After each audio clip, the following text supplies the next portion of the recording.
बिस्मिल्लाहिर्रहमानिर्रहीम। दोस्तों अस्सलाम वालेकुम। दोस्तों मैं हूं एक बायोलॉजी कोच और आज हम एक नया टॉपिक स्टार्ट कर रहे हैं। टॉपिक है जी बायो एनर्जेटिक्स। बायो एनर्जेटिक्स की डेफिनेशन सबसे पहले गौर से समझिएगा। Bio energetics is the study of energy relationships and energy transformation in living organism. अब बायो एनर्जेटिक्स क्या है? ये स्टडी है। किस चीज की स्टडी है? दो चीजों की, energy relationship and energy transformation in living organism. दोनों का मतलब समझिएगा। एनर्जी रिलेशनशिप क्या है? पौधे जो है वो सूरज की रोशनी जो है ऑब्जर्व करते हैं, कार्बन डाइऑक्साइड की मौजूदगी में वहां पे फोटोसिंथेसिस होती है और वो अपनी खुराक खुद बनाते हैं। फिर बाकी कंज्यूमर हैं वो उसको कंज्यूम करते हैं। और तीसरी स्टेज आ जाती है डीकंपोजर है, वो मरने के बाद जो बॉडी मर जाती है उसको डीकंपोज करते हैं, उससे एनर्जी हासिल करते हैं। तो इस तरह जानदारों का आपस में एनर्जी रिलेशनशिप है। एक जानदार दूसरे जानदार से एनर्जी गेन करता है, दूसरा जानदार उसके लिए एनर्जी सोर्स होता है, या दूसरे लफ्जों में फूड का सोर्स होता है। ये है जी एनर्जी रिलेशनशिप। दूसरे नंबर पे है एनर्जी ट्रांसफॉर्मेशन। जानदार ने जो है एनर्जी गेन कर ली दूसरे जानदार से, अब एनर्जी उसके अंदर चली गई, उसके बाद वो यूटिलाइज कैसे होती है, वो कैसे एक फार्म से दूसरी फार्म में ट्रांसफर होती है, ये है एनर्जी ट्रांसफॉर्मेशन। तो दोनों उम्मीद है आपको टर्म समझ आई होगी। एनर्जी रिलेशनशिप, जानदारों के दरमियान एनर्जी का क्या ताल्लुक है, वो कैसे एक दूसरे से एनर्जी गेन करते हैं।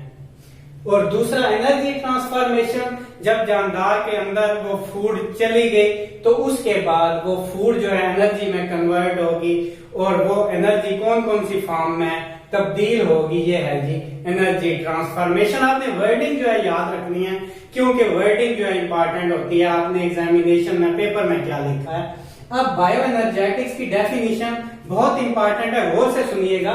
Bio energetics is the study of, दो चीजें आपने बतानी है, energy relationships and energy transformation in living organisms. ये है जी इसकी डेफिनेशन। अब एनर्जी रिलेशनशिप और एनर्जी ट्रांसफॉर्मेशन का मैंने आपको बता दिया। अब देखिए होता क्या है, एनर्जी ट्रांसफॉर्मेशन कैसे होती है। कोई भी जानदार जो फूड है उसको एनर्जी के तौर पे यूज करता है, तो ये आ गया फूड स्टफ जो उसने एब्जॉर्ब किया। अब उसके बाद क्या होगा, फूड, दूसरा जो स्टेप है वो फूड की डाइजेशन है, ऑक्सीडेशन है। फूड ऑक्सीडाइज होती है और ऑक्सीडाइज होने के नतीजे में एटीपी बनती है। एटीपी क्या है? एनर्जी करेंसी है। यूं समझे कि ये करेंसी है। कौन सी करेंसी है? एनर्जी की करेंसी है। जब भी बॉडी को इस एनर्जी की जरूरत होगी तो एटीपी बॉडी को एनर्जी मुहैया करेगी। कैसे मुहैया करेगी? एटीपी टूट जाएगी एडीपी में और फास्फेट में, और साथ ही बहुत ज्यादा एनर्जी रिलीज होगी। और वो एनर्जी जो है वो ऑर्गेनिज्म यूटिलाइज कर लेता है अपनी मूवमेंट के लिए, अपनी ग्रोथ के लिए, लाइफ के मुख्तलिफ प्रोसेस को जारी रखने के लिए। ये एनर्जी जो है ये एटीपी से जो है प्रोड्यूस होती है। तो एटीपी जो है वो मेन एनर्जी सोर्स है। जो भी फूड कहीं बॉडी के अंदर जाएगी वो अल्टीमेटली एटीपी की शक्ल इख्तियार करेगी। तो एटीपी क्या है? वो एनर्जी है जो कि ऑर्गेनिज्म यूटिलाइज करते हैं। यहाँ पे देखें, एक तो हमने डेफिनेशन पढ़ी बायो एनर्जेटिक्स की। बायो एनर्जेटिक्स की हमने डेफिनेशन क्या की? It is the study of, कौन कौन सी दो चीजों की स्टडी है? Energy relationships and energy transformation in living organism. दोनों का मैंने आपको बता दिया।